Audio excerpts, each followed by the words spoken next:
Hello, this is Katie, and this is Valentine's card number 7. And go ahead and get started. I have pre-cut some of the papers here, so I have it's a black card base, and I will, probably not for this video, but I'll do it after the fact, put in a white piece, just stick that in there so that you can write in it. Unless you want to use like a cool white pen or something, you could do that too. So I have the basic 4 1/4 by 5 1/2, and then there will be a red that is a 1/4 inch less all the way around. And then I have a white that's going to go, and that's 1/8 of an inch less. So it's going to go like that. And so the first part that I want to do is stick the white to the red. So we'll go ahead and do that. Trying to think about the proper order of how I should be doing this. So we'll center this on the red, and when we stamp our sentiment on the white, just hope that it comes out right. So we'll do that part next. I'm going to use the I Love You Always and Forever from the Reverse Confetti Lots to Say. I don't have my white insert in here for some reason. I don't think I ever gave it one because I'm not done doing that, but it's this one right here. And we'll use the VersaFine Onyx Black, just so we get that nice crisp sentiment. And that's going to go in the kind of bottom right corner area. That's good. Blowing that a little bit, let it dry. Okay, set the stamp set aside. Get some of that off. I'll clean that later. Alright, so I'm going to set the card base aside. I need to cut a heart out of this glitter paper. It's from Die Cuts with a View. And it's the, it'll be a link, there'll be a link below, but it's just the glitter cardstock stack. They have a few different sets of colors. These are the more bold. I think it's Jewels is the name for this one. There's one with more pastel colors too. So we'll use the red for that one. This is also a card we're doing in card class tonight, so I have other supplies pre-cut for this too. And that's why I had them ready. So we'll get the Big Shot. And I'll need to cut more of these, but we'll just do one heart for now.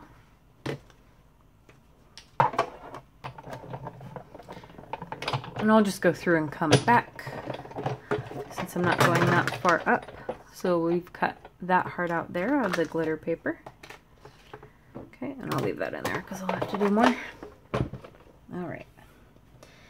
So this part we can actually do first. We will be raising that up on some foam. So I'll use the foam tape here. And I can just probably tear this off.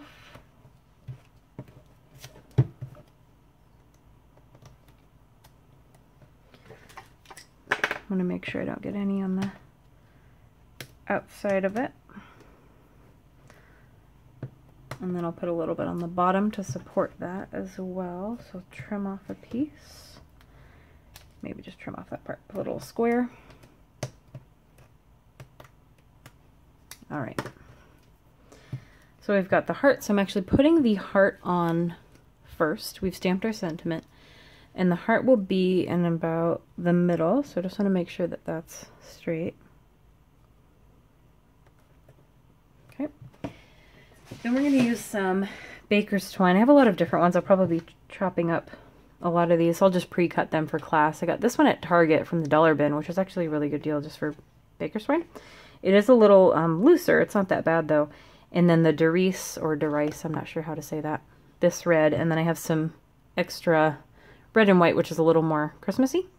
So maybe I'll use this one on my card, and they can use these ones.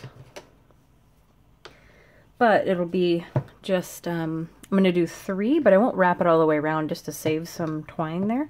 So I only need a little on each side. This is kind of a tip for other cards that you may do like this, where you want to have that wraparound look, but you don't want to waste all the twine that nobody's going to see in the back of the card. So we'll cut 3 strips where you have a little length on each side. Set those aside and then flip this over. And you want to, they're going to be about the middle. So you want to put some adhesive, maybe a few layers of it if you're using a tape runner. I don't know how liquid glue would go over, so I would use a tape runner adhesive if you have it. Then you can kind of just hold them, place it in the back, so stick it down, and then we're going to bring it around. It's going to cross the heart in the front. And if there's excess in the back and you overestimated, you can always trim that off as well.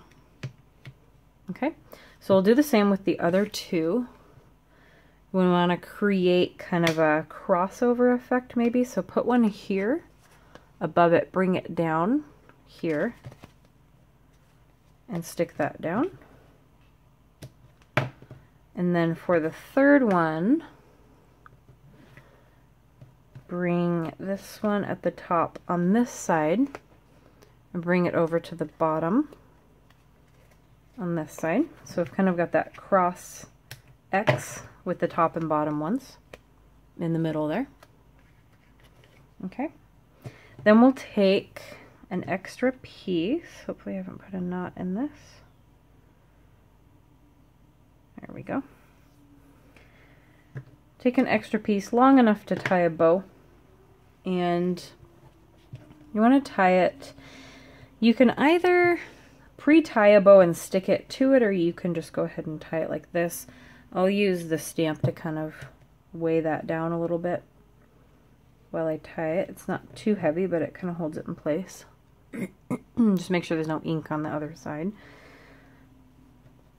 So tie that, and then tie kind of a bow, but we want to make sure it kind of looks a little straight. Right there, and then we'll just trim off the ends. Okay. So we've got a bow tied around that. So that way you don't have to try and wrap it around and tie a bow all out of the same twine or string. And then we want to stick this to the black card base. And the string shouldn't lift it up too much, but I think we'll raise it up on foam just to be safe.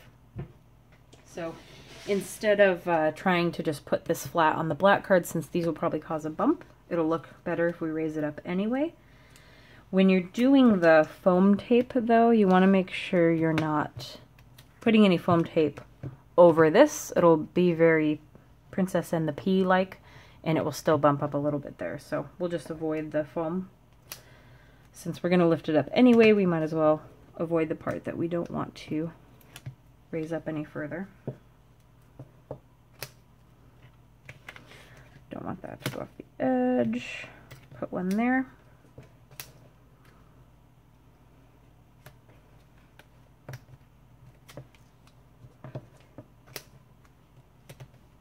Some right there. Put a strip diagonally in the middle to kind of lift that up. And then one right here. That should be enough. Get those off and mount this to the black. Okay. So we'll center that, press that down. Again, make sure you don't touch the ink on the sentiment for a while. If you need to touch it again for some reason, probably won't. Just be careful when you're handling it. Then you've got your bow, and that's raised up there so we don't have to worry about those bumps. So there you go. That is card number 7. And come back for card number 8. Thanks. Bye.